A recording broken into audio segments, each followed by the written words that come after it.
Voilà, Jean Castex qui est avec nous cet après-midi. Alors, on ne vous présente pas, hein, ancien Premier ministre, président de la SNCF, mais en même temps, vous êtes connu dans cette enceinte avec l'Association des petites villes de France. D'abord parce que vous avez été maire de Prades, une commune de 6200 habitants dans les Pyrénées-Orientales, de 2008 à 2020. Et puis que vous êtes venu aux assises des petites villes de France, c'était à Senon en Gironde, comme Premier ministre. Aujourd'hui, président de la SNCF depuis novembre 2025. Et face à des enjeux qui sont ceux qu'on va évoquer tout au long de l'après-midi. Là, on parlait du vieillissement. C'est aussi une entreprise avec beaucoup d'employés, la SNCF, recruter... faire le passage des générations, mais aussi le défi climatique, et on voit bien les difficultés d'adaptation, et puis enfin, bien sûr, le défi des mobilités. Aujourd'hui, Jean Castex, comment vous évoquez et comment surtout vous affrontez ces grands défis à la présidence de la SNCF? D'abord, bonjour, mesdames et messieurs les maires, mesdames et messieurs les élus. Je salue votre président. J'ai vu qu'il avait été réélu ce matin, donc je le félicite. Vous n'avez pas tort, hein, je pourrais presque être de l'autre côté. Qui sait, hein, puisque si le cours de ma vie, à ma propre surprise et à la surprise générale, n'avait pas changé en juillet 2020, peut-être serais-je encore maire d'une petite ville de France. Et en tout cas, je veux redire ici, la joie, malgré toutes les difficultés de la fonction, que j'ai ressenti à être maire pendant un peu plus de 12 ans d'une commune effectivement un peu plus de 6000 habitants. Voilà. Et je peux simplement vous dire, ce n'est pas une formule, vous me comprendrez que quelles qu'aient été les fonctions que j'ai postérieurement exercées, et bien entendu aujourd'hui encore, donc y compris les actuels, chaque jour, mon expérience et ma fonction de maire me sont utiles. Vraiment, chaque jour, croyez-le. Bon. Alors, j'en viens à votre question sur les défis de la SNCF. La SNCF, c'est ce qui me plaît, c'est que c'est d'abord, je le dis, une grande entreprise de service public, c'est une entreprise de la nation, historique. C'est une entreprise, effectivement, des territoires. Hein, elle innerve. On a le deuxième réseau ferroviaire en termes de densité d'Europe. Le deuxième. C'est une entreprise à vie quotidienne des gens. C'est une entreprise où il y a beaucoup de très haute technologie, et j'aurai l'occasion d'y revenir, avec un fort potentiel d'innovation. N'oubliez pas que c'est la France qui a inventé le TGV qui a à la fois sauvé la SNCF et qui maintenant parcourt l'Europe et le monde. On voit d'ailleurs, je vous en informe, qu'il y a une reprise dans beaucoup de pays de projets de lignes à grande vitesse. Ça s'était un peu tassé pendant plusieurs décennies. Là, ça revient. Bon. Donc, c'est une entreprise qui est au carrefour de beaucoup d'enjeux de nos concitoyens. Et évidemment, c'est de ce point de vue-là extrêmement stimulant. C'est aussi une entreprise, vous évoquez des sujets de ressources humaines, un peu comme le sujet précédent qu'on a évoqué, qui a besoin de recruter, de trouver des qualifications. Ce n'est pas aux élus locaux auxquels je m'adresse que je dirais, c'est l'essentiel des métiers, à part ce qu'on appelle les fonctions support, sont des métiers, qui ne se télétravaillent pas. Très, très difficile de conduire un train depuis chez soi. 80% de ces métiers hors fonction de support sont à horaires décalés, avec parfois des découchés, beaucoup de travaux de nuit, en particulier, mesdames et messieurs les maires, de ce que vous voyez peu, c'est-à-dire tous les gens qui entretiennent les voies, qui réparent ou assurent la maintenance des matériels roulants. C'est beaucoup et de plus en plus souvent du travail de nuit. Bon, bref, toutes caractéristiques, qui ne sont pas directement alignées avec les aspirations, en particulier des jeunes générations sur le temps choisi. Donc c'est à nous de nous adapter à ces défis. Bon. Alors, ceci posait quelques caractéristiques pour répondre encore plus finement à votre question. Bon, d'abord, je vais commencer par les points intéressants. Plutôt, je commence toujours par se plaindre. Bon, moi, je commençais par les points enthousiasmants, même pour le président directeur général que je suis. D'abord, sachez-le, nous allons l'année prochaine j'ai entendu qu'il y avait des gens qui venaient pas loin de Saint-Étienne tout à l'heure. On va fêter les 200 ans de la première ligne de chemin de fer en France. Bon. Eh bien, je vous dis ça, on va le fêter, hein, c'est-à-dire parce que moi je crois beaucoup à l'histoire, à l'identité, à d'où nous venons. Mais je vous dis ça parce que cette année, en 2026, dans toute cette histoire, jamais nous n'avons accueilli autant de voyageurs, de passagers sur nos lignes. Jamais. Il y a un taux de progression sur tous les segments du transport ferroviaire extrêmement tous dynamique. Les segments, dites-vous. Tous les segments, c'est vrai du TGV. Vous voyez, j'ai pris des chiffres.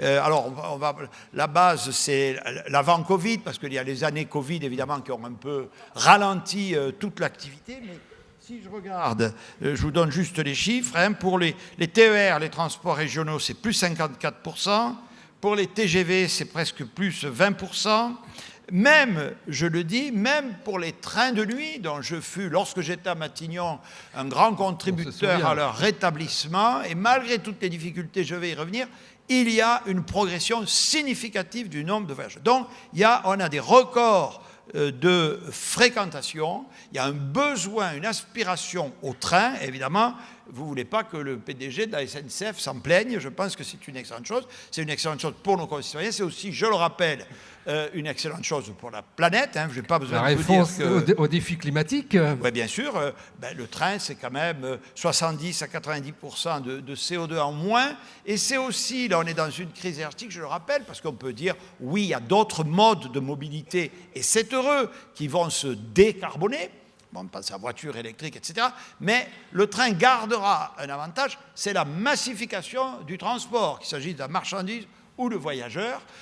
Évidemment, ça sera quand même plus économe de transporter 1000 personnes d'un coup que, même si on fait du covoiturage, des petites unités en voiture. Bon. Donc, ça, c'est vraiment des éléments positifs. Il ne faut pas décevoir. C'est mon sujet, cette soif de train. Bon. Alors, pour revenir au sujet RH, c'est un groupe attractif. Ça, c'est la deuxième bonne nouvelle que je veux dire. Donc, pour faire ces défis, vous voyez, grosso modo, l'année dernière, on a recruté 7300 personnes.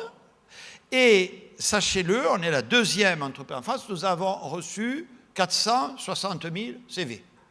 On est la deuxième entreprise en France par le nombre de CV. Et si je fais une règle de 3, je sais combien on en a reçu sur les 5 premiers mois de 2026. Ce record sera battu, on dépassera allègrement les 500 000 CV. Donc ça, c'est un signe d'attractivité. Je vous en donnais un autre. La SNCF est évidemment une maison d'ingénieurs. Je parlais de technologie, il y a beaucoup d'ingénieurs. Et ce que je constate, on est une entreprise publique, on n'arrive pas, les ingénieurs sont une denrée rare en France, hein, je vous rappelle qu'il en manque, il faudra en former environ 10 000 de plus par an, tous secteurs confondus. Donc on n'arrive pas forcément à les payer comme dans le secteur privé. Je me réjouis que des jeunes générations d'ingénieurs acceptent de venir chez nous avec des salaires moindres uniquement parce que nous travaillons pour le développement durable, parce que nous luttons contre le réchauffement climatique, etc. On est une entreprise de la multimodalité. On répond à des services plus quotidiens, donc ça c'est des secteurs. Alors justement, vous évoquez le développement du TGV, mais aussi maintenant l'essor des TER, hein, mais la question par rapport aux petites villes, la proximité des territoires, bien évidemment c'est la demande des maires, et on va vous passer le micro, hein, pour que vous puissiez interpeller et questionner Jean Castex, mais la question aussi de la multimodalité, puisque derrière la SNCF, il y a un groupe, il y a Keolis ici par exemple, oui, hein, à Château-Thierry, et il y a la nécessité d'avoir, comme on dit, un mix de solutions. Absolument. Effectivement, et nous devrons être dans un groupe de plus en plus plurimodal et multimodal, parce que c'est ce qui correspond aux attentes et aux besoins de la société. Alors d'abord, juste, je vais faire un petit mot pédagogie pour tout le monde. Donc, grosso modo, on va dire simple, hein, depuis les réformes communautaires, tout ce qui est TGV, on va simplifier, je m'en excuse, mais je le dis, c'est la SNCF qui est pleinement responsable. L'activité TGV, zéro subvention publique, zéro. Nous payons intégralement les matériels, la voie, le personnel, et donc nous nous finançons exclusivement par les billets. Et c'est la SNCF qui, du coup, décide les destinations, le nombre d'arrêts, le nombre de fréquences, etc. Tout ce qui est TER ou intercité, la définition, je suis interpellé, Monsieur le Président, il n'y a pas assez d'arrêts dans ma gare, et le train, il y a 3 dessertes quotidiennes, il en faudrait 5. Ça, c'est l'autorité organisatrice. Les régions pour les TER, l'État pour les intercités. Nous pouvons conseiller, nous pouvons appuyer, mais c'est eux qui payent, c'est eux qui décident. Voilà. Bon. Donc, et c'est eux aussi qui fixent les tarifs. C'est eux aussi qui fixent les tarifs. Tandis que les prix des billets de TGV, c'est la SNCF. Donc, ça, c'est ce petit rappel pédagogique. Il me faut, pour répondre à votre question, bien dire les 3 défis qu'on a devant nous aujourd'hui. Le premier, mesdames et messieurs, c'est le défi du réseau ferroviaire. Le réseau ferroviaire. Et y compris et surtout dans les territoires. Alors, et dans son les territoires entretien voilà, et son vieillissement. Son entretien. Qu'est-ce qui s'est passé? On va le faire simple. Pendant 50 ans, la SNCF a mal entretenu son réseau historique. Et aujourd'hui, il est vieux, il est fatigué.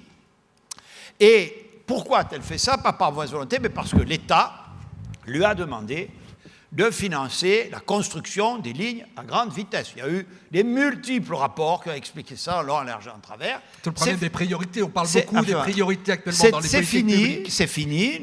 C'est maintenant l'État et les collectivités qui financent les lignes TGV, mais pendant des décennies, ça a été exclusivement SNCF qui s'est, beaucoup endetté, surtout, effectivement, qui a laissé tomber, en tout cas, qui a moins bien entretenu ce réseau historique. Et ce réseau historique, donc, ça s'est traduit par quoi?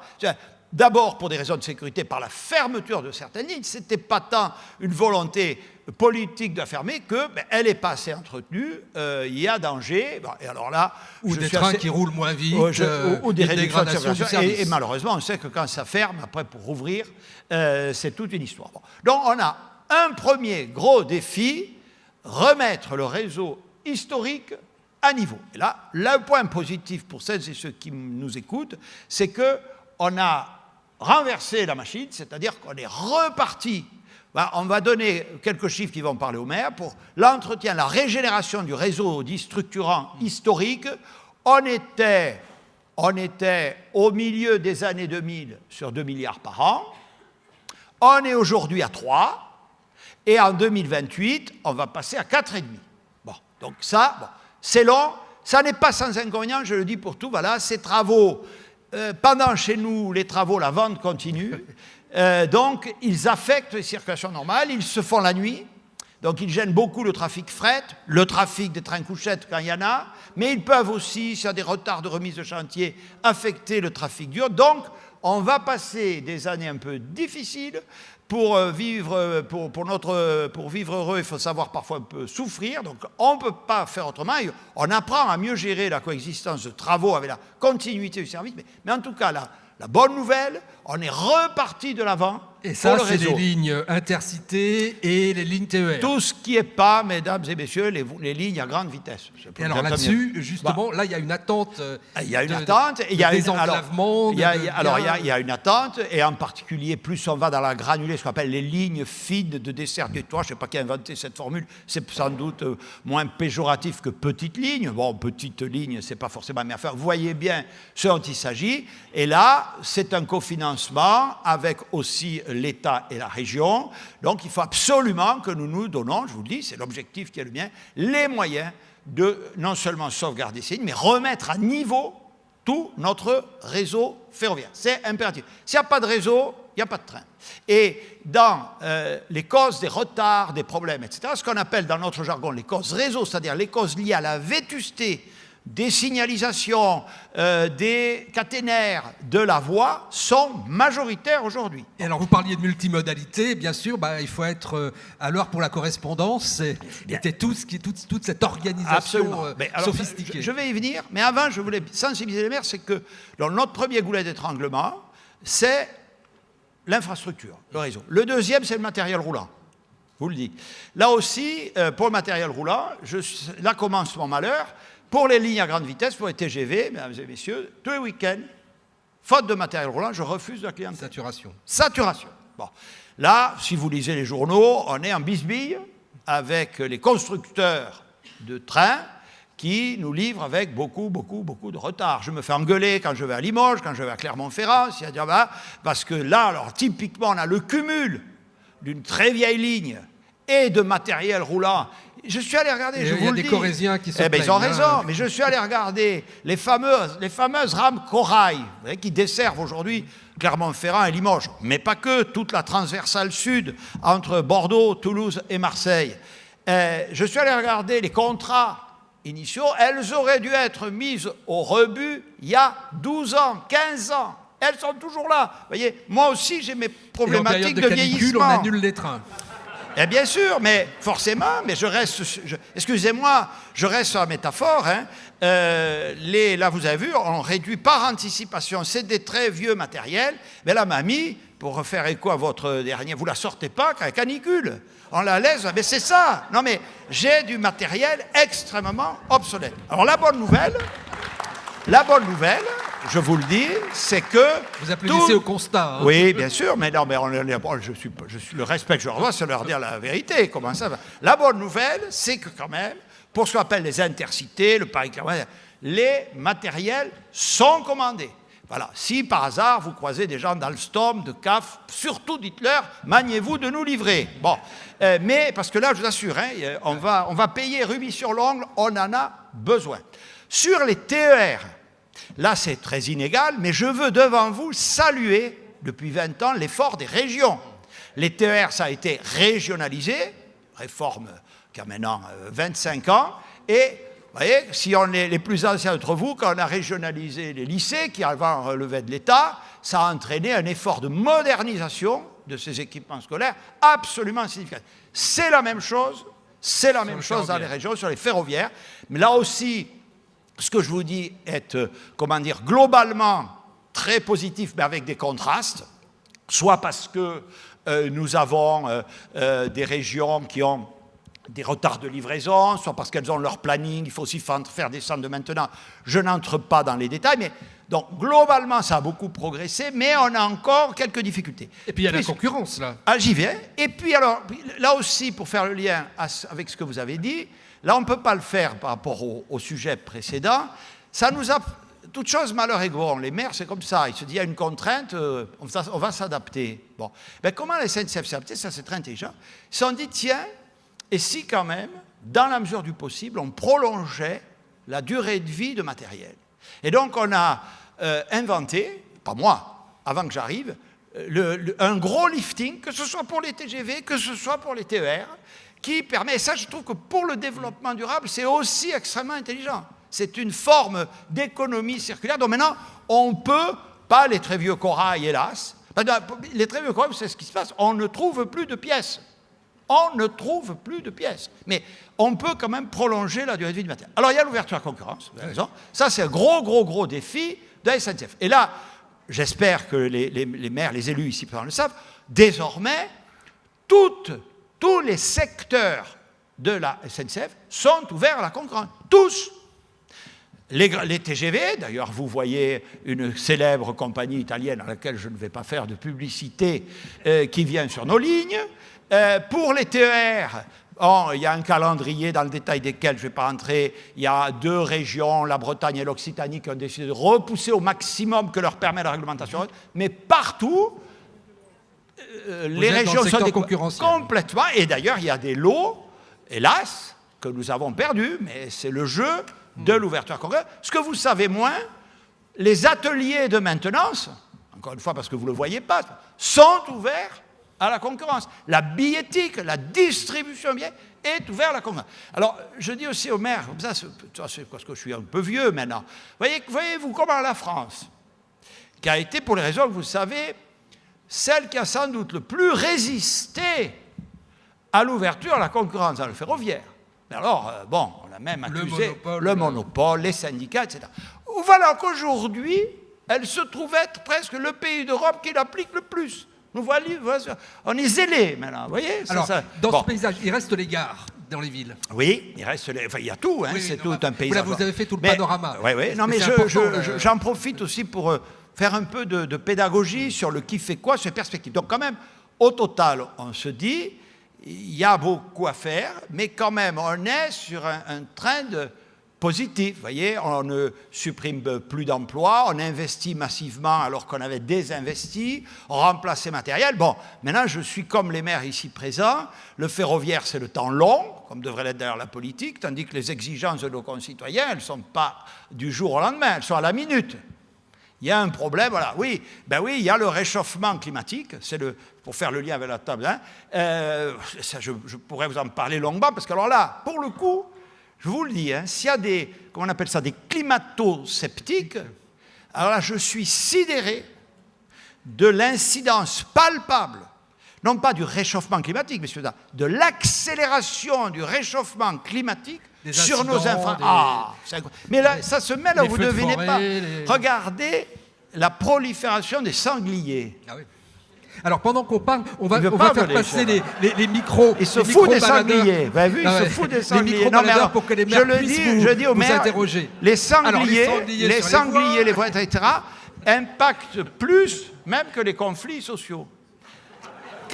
80 000 impacts sangliers sur les trains annuels il y a 30 ans, 800 000 l'année dernière. Amis chasseurs, bienvenue. Je vous interpellais aussi sur la SNCF comme acteur immobilier dans les villes. Oui, alors là, je vais planter le décor, parce qu'on est déjà venu m'interpeller avant même que j'entre. Ah, mais c'est ce qui me plaît. Hein, bon. Mais je vous dis tout mettre tout à fait à l'aise, les amis. J'ai fait un pôle d'échange multimodal à Prades, belle commune des PAT, et je me suis cogné, ça a duré 7 ans, SNCF Immobilier, SNCF Réseau, enfin, tous ces gens-là, je les ai connus avant d'arriver. Bon, ça tombe bien. Non, mais oui. Donc ils vous la feront plus. Non, je crois pas. Bon, donc c'était le petit message. J'ai bien conscience qu'il faut s'améliorer, qu'on a des marges au progrès. Allez, on va prendre une première question ou interpellation. Allez-y, là-haut. Bonjour. Vous présentez, s'il vous plaît. François Mauduit, adjoint à Barbera, à côté de Chambéry. Je voudrais parler du fret SNCF. À ma connaissance, le fret ferroviaire est à 8 ou 9% de part de marché sur le fret national, ce qui est quand même pas ultra performant. Quand on compare à ce qui se passe en Italie, par exemple, ou en Suisse ou en Allemagne, on a un problème de matériel roulant, ferroviaire, mais également routier. C'est-à-dire qu'on ne peut pas faire de report modal en mettant un camion sur le train. On n'a pas de gare de chargement, on n'a pas de système de réservation SNCF. C'est-à-dire qu'aujourd'hui, par exemple, si un transporteur routier veut mettre des wagons, enfin des camions sur le rail, il faut qu'il ait un contrat annuel. Quand on est en Italie, on peut réserver son billet pour la fin de la journée. Le matériel roulant est tellement vieux qu'il fait un bruit affolant, donc nous on est concernés par le bruit. C'est aussi pour ça qu'au début je voulais en parler. En Suisse, par exemple, ils ont baissé de 14 décibels le bruit sur le bord des voies ferrées en changeant le matériel roulant, le matériel de fret étant un des plus bruyants. Donc ça fait plein de problèmes pour le fret. Que fait la SNCF? Voilà. Alors, là je peux être parti pour après-midi. Le fret, je le dis devant tout le monde, c'est un drame, monsieur. Vous avez raison, 9%. Un rendez-vous raté. Ben, vous savez, tout à l'heure, je parlais du TGV. À la fin des années 1960, c'est l'ère de l'avion et de l'autoroute, tous les rapports convergeaient en disant le seul avenir pour la SNCF, c'est le fret. Le voyageur, c'est terminé, à part les trains qu'on appelle de banlieue, des grandes agglomérations. Bon, voilà. Et puis, c'est l'inverse qui s'est passé, et le fret s'est cassé la gueule, il n'y a pas d'autre mot. Bon, c'est aussi, mesdames et messieurs, au-delà de tout ce que dit fort justement ce monsieur, le miroir de la désindustrialisation de la France. Le fret, il est très bien positionné quand on transporte du pondéreux. La société ubérisée des petits colis, c'est beaucoup plus adapté. N'oubliez pas, là aussi, le fret est ouvert à la concurrence. Il y a quelques subventions publiques, mais très peu. Il y a un déficit vis-à-vis de la route de ce point de vue-là. Énormément. Bon. Et là aussi, vous aviez des filiales. Mais on s'est fait taper sur les doigts avant mon arrivée par l'Europe, hein, parce que on avait le groupe SNCF subventionnait sa filiale fret, c'est désormais totalement interdit. Et encore une fois, je rappelle bien à tout le monde, là, on ne décrète pas qu'on prend le fret, c'est les entreprises qui décident ou pas de choisir le fret ferroviaire par rapport au camion. Les meilleurs exemples, c'est qu'encore plus, la Suisse et l'Autriche, plus que les pays, encore plus que l'Allemagne, puisqu'eux, ils sont à 30% déjà, et plus que l'Allemagne ou l'Italie que vous suivez. Mais vrai que nous, on est très bas. Les 2 dernières années, je vous le dis, monsieur, sont un peu encourageantes. On a repris du poil de la bête. J'avais instauré, quand j'étais Premier ministre, des aides publiques au fret. Rien à voir avec les aides à la route, puisque là, l'infrastructure est financée par les collectivités publiques, alors que là, comme je l'ai dit tout à l'heure, c'est financé par le système ferroviaire lui-même. L'Europe les a autorisés à condition que tous les acteurs de la filière ferroviaire y soient éligibles, ce qui est normal, et pas simplement la SNCF. Donc oui, il faut réinvestir dans le fret ferroviaire, et dans les infrastructures, vous avez cité un certain nombre d'exemples, des embranchements, etc., des chantiers de transport combinés, si j'ai bien compris. Tout à l'heure, je vous ai donné, si vous en souvenez, les chiffres de progression des investissements dans l'infrastructure. Là-dedans, on a un plan qui s'appelle Ulysse, qui concerne, ou qui est spécifiquement dédié aux infrastructures fret. Alors, ça me paraît indispensable, et je le dis vraiment solennellement devant vous, il faut vraiment, là, pour le coup, que l'Europe décide un plan fret, parce que désormais, les transports de marchandises, ils dépassent très largement les frontières d'un pays. On parle d'autoroute ferroviaire et le terme est à lui seul évocateur. Il faut à tout prix, si on veut renverser la part rail-route, que le fer soit soutenu, et je ne parle pas qu'au nom de la SNCF, puisqu'il y a encore une fois d'autres acteurs ferroviaires, mais je pense que le fret ferroviaire, il est aujourd'hui très mal mené. Il est impératif, je dis bien d'intérêt supérieur, qu'on reprenne collectivement l'initiative sur ce sujet. Alors, il y a plusieurs prises de parole. On va en prendre plusieurs à la fois. Allez-y, monsieur, là-haut. Oui, bonjour. Michel Oussoin, maire de Rospordin, dans le Finistère, qui est une ville ferroviaire, puisque nous avons une gare. Je suis ici, monsieur Castex. Et donc, la question que je vais vous poser, c'est que on a, vous savez, en Bretagne, mais ça concerne d'autres régions aussi, c'est la question de la grande vitesse. Parfois, on nous dit que techniquement ou financièrement, ce n'est pas possible partout, mais il y a une solution qui avait disparu, qui commence un petit peu à revenir, mais qui ne semble pas aller au-delà de quelques lignes pour le moment, c'est le train de nuit, qui peut être un complément ou une alternative. Et quelles sont les actions pour développer le train de nuit, puisque c'est Ça une vous fait solution plaisir à aussi, Jean voilà. Castex là, sur ce sujet. Je sais que vous avez œuvré sur le sujet, mais on aimerait bien en revoir aussi beaucoup plus. Alors, train de nuit. Je suis très favorable à la réouverture des trains de nuit, et d'ailleurs, ça marche. Quand j'étais Premier ministre, je suis allé rouvrir personnellement le Paris-Nice. Depuis, nous avons rouvert le Paris-Tarbes, le Paris-Aurillac. Pas encore, vous avez raison, monsieur, les trains à destination de la Bretagne.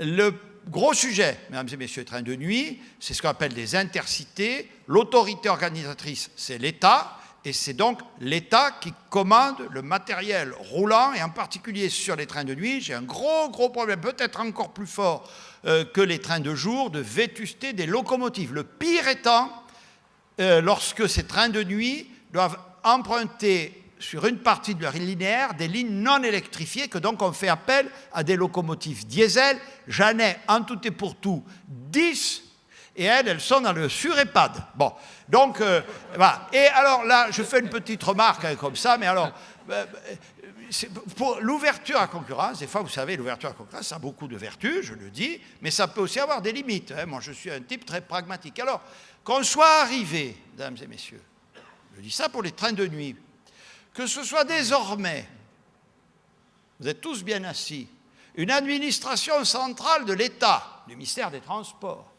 qui commande des locomotives. Alors moi, une administration centrale, qu'elle pisse du texte, qu'elle fasse des normes, ils ont même acquis une certaine spécialité. Mais alors, qu'elle commande des locomotives, je ne sais pas si même l'Union soviétique y avait pensé.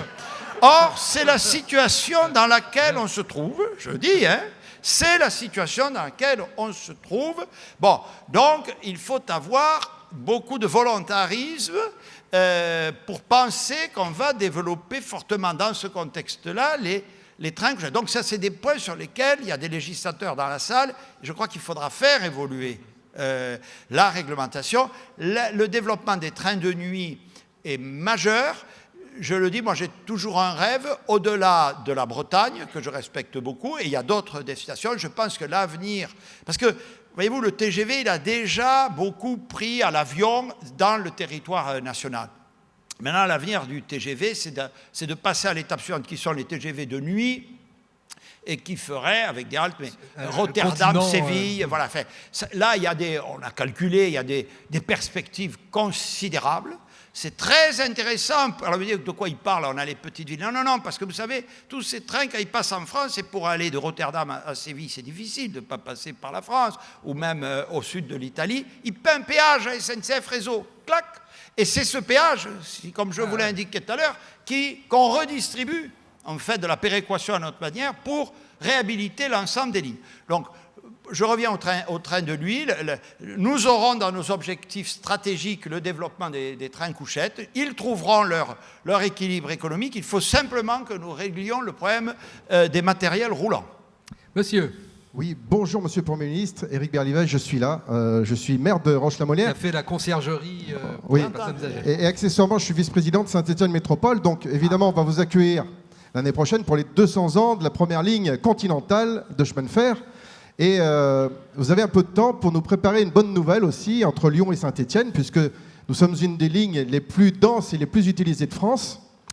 Et c'est une ligne aussi en sur-EHPAD, comme vous avez annoncé certaines locomotives. Donc nous avons encore un peu de temps pour en parler, mais si vous pouviez venir avec un joli petit dossier pour nous dire voilà la solution, comment on peut travailler ensemble pour améliorer cette ligne qui est très très utilisée. Mais je la connais bien, mais vous m'avez bien suivi. C'est un TER, oui, Saint-Étienne. Oui, là, il y a la région. C'est un TER, donc il faut absolument que la région soit avec nous pour parler de tout ça. C'est elle qui a la responsabilité du cadencement, du renouvellement du matériel roulant. Moi, ma responsabilité, c'est de faire que l'infrastructure, et je suis sûr qu'il y a à faire, je ne veux pas du tout... C'est juste la ligne, oui, c'est l'infrastructure. Que l'infrastructure soit résiliente et améliorée. Alors, de ce côté... Oui. Bonjour, Laurent Petit, donc maire de Morée dans le Haut-Jura. Moi, j'aimerais vous interpeller sur des petites lignes fines qui sont en difficulté, qui sont menacées de fermeture depuis des années. Il s'agit de la ligne des Hirondelles, que vous connaissez sûrement, car c'est un patrimoine exceptionnel. Et justement, j'ai interpellé toutes les huiles du département, de la région. J'ai interpellé les parlementaires en disant, mais est-ce qu'on serait capable de se mettre autour de la table pour réfléchir comment faire fonctionner ces petites lignes? Alors, je m'adresse à vous parce que, voilà, forcément, vous intervenez et vous êtes le gérant de cette ligne aussi, avec des règles nationales qui sont énormes pour une petite ligne comme ça, à voie unique, qui n'est pas électrifiée, rien. Et je me dis, ben voilà, la fermeture, elle va se prononcer un jour forcément, parce que vos règles sont très contraignantes, et c'est normal, elles sont nationales, par rapport à notre patrimoine, où il y a des ouvrages d'art partout pour arriver jusque sur nos hauteurs. Alors si vous pouviez intervenir, ça serait super. Je viendrai bien sûr dans le Jura et je connais la ligne des Hirondelles. Là-dessus, oui, je suis opérateur, mais pas forcément décideur, pour les raisons que je vous ai expliquées tout à l'heure sur ces lignes fines de certains territoires. Je veux exposer devant vous un principe. Moi, je suis le PDG de la SNCF. Donc moi, plus j'exploite de lignes, mes amis, plus je suis content. Vous voyez, j'allais dire, considérez bien que toute fermeture, toute réduction d'activité, je me coupe un bras. Donc je ne peux pas être pour. Bon. Là où vous avez raison, monsieur, c'est que donc on s'efforce de mettre tous les gens autour de la table. Là, en l'occurrence, c'est surtout l'État et la région qui ont la main, comme vous le savez. Il y a les Bretons, là, il n'a pas un Breton. En Bretagne, ça m'intéresse beaucoup, parce que quand ils ont des sujets comme ça, c'est sans doute la région, je le dis au passage, où là, tout le monde se met autour de la table, il faut sauver la ligne, on ne regarde pas, on est compétent, on n'est pas compétent, on y va. Bon. Et ça marche. Mais dire que ça se passe en revanche, la question du maire, elle est très pertinente, c'est qu'il dit, d'accord, bon, mais donc il faut faire des travaux pour sauver la ligne, et alors là, la SNCF, c'est l'organe expert qui dit, voilà, pour rénover la ligne, il y en a pour tant. Et alors là, à ce moment-là, tout le monde fout le camp, tellement c'est élevé, et qu'il y a crise des finances publiques, comme vous savez. Bon. Donc là, on doit faire des progrès. On doit faire des progrès, et là, je veux insister auprès de vous sur les expérimentations que nous menons sur des trains innovants. C'est quoi des trains innovants? C'est des trains innovants à deux titres. Et en particulier, il y en a un. J'ai été au Wallet, la dame du Ferrocampus que j'ai vu l'autre jour, elle est là. Il y en a un que je cite, mais je pourrais en citer d'autres. Ce train, il m'intéresse beaucoup. Il s'appelle Teli. Et il a deux avantages. C'est un prototype, on n'est pas encore sûr. On n'est pas encore sûr, mais on espère que ça va prospérer, parce que c'est une des réponses Alors, à la ligne. Premier avantage, ces lignes, il l'a dit, le maire, elles ne sont pas électrifiées. Bon, on va pas les électrifier, parce qu'alors là, les coûts vont exploser. Donc, c'est un train à batterie, autonomie 200 km, donc c'est tout à fait adapté. Bon, voilà. Donc, là déjà, si vous voulez, vous avez un matériel roulant très léger, beaucoup moins... Donc, on fait des économies d'exploitation. Et en plus, on coche la case développement durable. N'oubliez pas votre deuxième table ronde. Oui, parce que c'est du diesel aujourd'hui. Deux, surtout, c'est des trains beaucoup plus légers, avec une expérimentation sur des essieux que je vous prie de ne pas me demander de vous décrire en détail, parce que je ne suis pas sûr d'avoir tout compris, mais quand j'ai observé, j'ai fait le type qui comprenait tout. En tout cas, ce qui est sûr, c'est qu'elles sont beaucoup moins abrasives avec la voie, et que donc, tous les coûts de régénération, de restructuration pour atteindre... Parce que qu'est-ce qu'il y a derrière tout ça? Pourquoi c'est cher?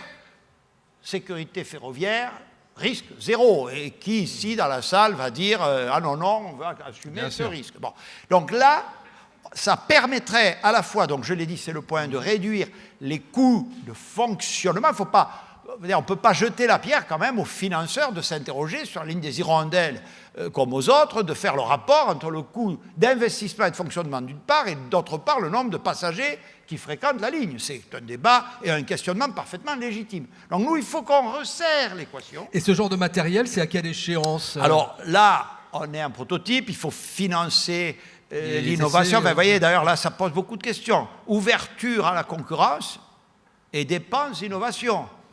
Qui paie quand vous répondez au lot, vous serrez vos prix et il faudrait pourtant imputer une quote-part de dépenses d'innovation qui n'ont rien à voir avec le lot auquel vous répondez, mais qui servent l'avenir, l'intérêt général. Là, c'est les constructeurs qui s'en occupent, ou alors c'est l'exploitant que vous êtes? Non, ils participent. D'ailleurs, on a des PME innovantes. Des fois, ça marche, des fois, ça ne marche pas. Je le dis ça pour d'autres maires amis. On ne peut pas réussir à tous les coups, mais ça, c'est le propre d'une expérimentation. Oui, les constructeurs sont là. Les régions, on les attend surtout. Elles peuvent mettre de l'argent, elles le font, mais c'est surtout si l'expérimentation est prometteuse, c'est des promesses d'achat. Parce qu'après, pour passer en phase industrielle, il y a un point mort. Il faut qu'elle soit sûre. C'est aussi des problèmes de réindustrialisation derrière. Tout à fait, mais tout se tient. Tout se tient, vous avez raison. Mais là, j'y crois beaucoup parce qu'on retrouve la SNCF innovante. Moi, rien ne me ferait plus plaisir qu'on puisse dire la SNCF, elle fait le TGV, elle continue. Le TGV M, nouvelle génération qui va arriver en septembre, avec 2 ans et demi de retard de nos amis d'Alstom, mais passons, c'est 20% de passagers en plus et 20%, je n'oublie pas la table ronde qui suit, de consommation électrique en moins. C'est un TGV qui, pour la première fois, sera également équipé d'une batterie, donc quand par malheur le courant est coupé qui fait un cagnard, la climatisation continuera à marcher, le TGV pourra aller à vitesse réduite jusqu'à la prochaine gare. Donc c'est vraiment des progrès, le progrès est en marche. Et donc je disais, moi je rêverais que la SNCF, qui a été à la pointe de l'innovation dans la haute technologie, au service de la grande vitesse, et donc on va dire des villes plus importantes, le soit aussi justement pour la desserte de ces territoires, pour la desserte des petites villes. Par parenthèse, je dis ça aussi aux législateurs, même quand on est sur du TGV, il faut pouvoir continuer à aller à Remiremont, au fond de la Bretagne, etc. Et là aussi, je dis au passage, si on laisse nos concurrents sur le TGV la possibilité de ne desservir que les dessertes rentables et pour nous enquiller toutes les autres, ça ne va pas durer contre les impôts. Donc, ouverture à la concurrence, oui, mais règles les mêmes pour tout le monde. Moi, je veux faire Paris-Bordeaux direct, mais je veux continuer à pouvoir m'arrêter à Angoulême, à Poitiers, etc., à condition que mes aimables concurrents soient soumis aux mêmes règles. Aux mêmes règles. Tout le monde peut comprendre ça. Alors, y a-t-il encore des demandes de prise de parole? Allez-y. Merci. Anne Gallo-Carlo, je suis maire de Saint-Avé dans le Morbihan, en Bretagne. J'ai eu la chance aussi d'être vice-présidente à la région. Donc, merci de souligner l'effort que nous avons réalisé avec 5 intercos, et c'est assez exemplaire, et Michel et les collègues bretons sont derrière. Intercommunalité plus la région, on s'est mis autour de la table, vous avez raison, pour acheter à terme 5 nouvelles rames et augmenter la fréquentation de 17 fréquences par jour. C'est une participation des interco à hauteur de 500 000 € à peu près par an, et ça permet vraiment de moins utiliser la voiture dans des endroits qui sont très congestionnés, et également d'accompagner la décarbonation. Par contre, il y a un problème de financement. Les régions sont exsangues de plus en plus, et donc c'est bien de penser changement infrastructure, responsabilité des régions, mais il faut nous donner les moyens d'investir. Et par ailleurs, nous militons avec Michael Kernez, que vous connaissez bien, donc pour être traité de la même manière que l'Île-de-France, donc avoir la taxe de séjour additionnelle, donc la taxe de séjour pour les visiteurs, c'est pas grand-chose, qui pourrait financer ces infrastructures. Voilà, donc il faut vraiment aussi que le législateur il prenne ça en compte pour nous permettre de financer nos infrastructures ferroviaires. Merci. Juste pour dire que je connais parfaitement le sujet, il y en a d'autres comme ça. Par construction, le président de la SNCF, il est très pour que les gens qui financent les infrastructures ferroviaires aient les moyens de le faire. Donc j'ai relayé à plusieurs reprises le sujet que vous venez d'évoquer au point des pouvoirs publics, mais je ne suis pas les pouvoirs publics ni le législateur. On prend une dernière question, toute dernière, parce qu'on est tenu par le temps. Allez-y, madame. Oui, Monsieur le Premier ministre, merci de votre présence et merci de répondre à nos questions. Fabienne Fontenot, maire de Saint-Denis-de-Pile, également vice-présidente de la communauté d'agglomération du Libournais en charge du transport. Vous avez évoqué, Monsieur le Premier ministre et président de la SNCF, votre volonté de pouvoir vous arrêter entre Paris et Bordeaux dans les gares à Angoulême et à Libourne aussi, certainement. Angoulême.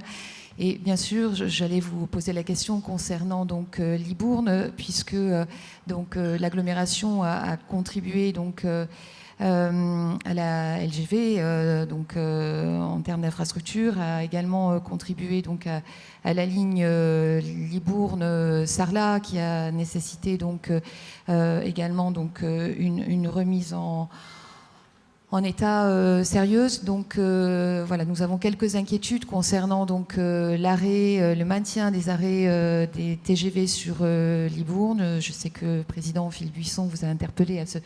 Je vous le confirme. Voilà, donc ce qui est bien, je suis interpellé par tout le monde. Voilà.